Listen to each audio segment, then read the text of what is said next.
This is 7 National News, and in our top story, following the inauguration of the Sheikh Khalifa bin Zayed Al Nahyan Bridge over the Swat River in Pakistan, the people of South Waziristan have expressed their gratitude to the UAE President, His Highness Sheikh Khalifa bin Zayed Al Nahyan.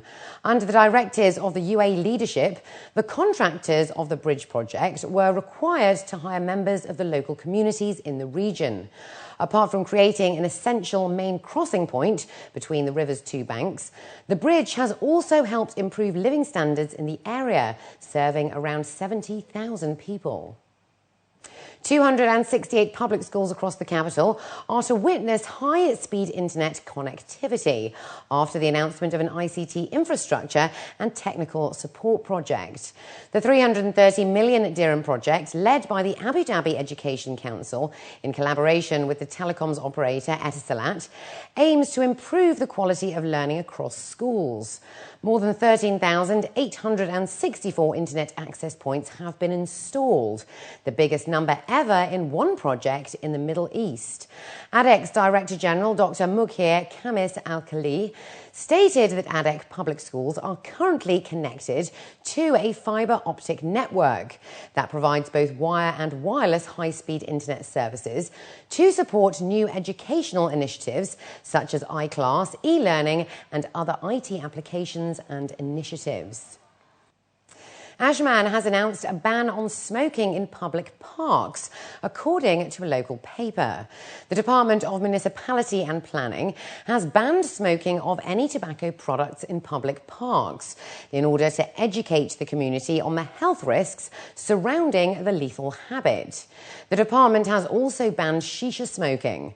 The local daily also quoted Ahmed Saif Al-Maheri, the Director of Agriculture and Parks at the department, as saying that violators will be fined should they break the rules. A fire broke out at a warehouse in Sharjah after a series of explosions, according to local reports. 300 workers were at the warehouse in the vicinity, half of them doing the night shift on the premises and the other half at the workers' accommodation nearby. The fire broke out at 3 a.m. on Saturday morning at the Everest Industrial Company, Industrial Area 6. The reports added that officials at the Sharjah Civil Defence dispatched 6 trucks to calm the blaze and that the workers' accommodation was unharmed. The Sharjah Police Forensics team are currently carrying out an investigation. Illegal taxi drivers will be fined heavily and face the possibility of deportation should they get caught. And a new campaign has been launched in Dubai to combat violators. According to a local paper, the Road and Transport Authority is warning the community of the dangers of illegal taxis, despite attractive low costs for passengers. RTA officials stated that some illegal taxi drivers even dress up as smart chauffeurs. However, the RTA has 91 undercover inspectors on the lookout around Dubai and focusing in on the international airport. First-time offenders will be fined 5,000 dirhams. The fine is then doubled to 10,000 if the offence is committed a second time, and if it is repeated once again, the offender will be deported. The Road and Transport Authority, together with the Automobiles and Touring Club of the UAE, signed a partnership this morning introducing vehicle licensing for classic cars in Dubai.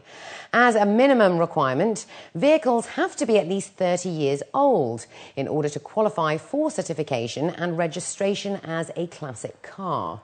The unique cars will have to undergo a stringent inspection, which will take place at a designated location centre in Al Qusais.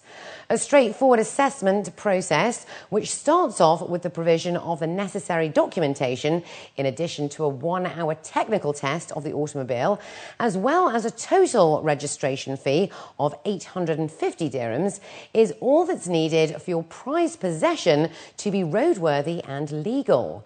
Depending on various factors such as safety brakes, type of fuel, safety belts and lighting, the cars will be classified into categories so that the travelling domain of each vehicle will be determined accordingly. Because these are old vehicles, so the first requirement for these vehicles is that they should be at least 30 years of age. Because they are old vehicles, some of these vehicles don't have a lot of the features that normal vehicles have. Therefore, we want these people to be able to drive these cars, but there will be certain restrictions depending on the results of the inspection. So as an example, some cars don't have proper lighting or don't have any lighting at all. They will be allowed to drive, but only during daylight. Some of them have speed limits that don't exceed 60 or 80 kilometers. They will be allowed to be registered, however, with the restriction of no driving on highways. So these are some examples of some of the restrictions. However, at the end of the day, as you said, safety is important to us. So if there is any reason for us to feel that these cars are not safe, even with those restrictions, they will not be allowed to be registered. Mohammed Ben Sulayem, a UAE champion rally driver and one of the Arab world's most famous sporting men, admits to owning over 150 classic cars and stresses that the UAE needs a museum for this type of interest. What we need is to do a museum. And a museum is, I believe, it's a destination. It's a destination for tourism. It's so important. I believe that when we need it here in this part of the world, when you go and travel, you go to museums. And part of it's maybe archaeology, maybe literature, but also car museum is very, very important.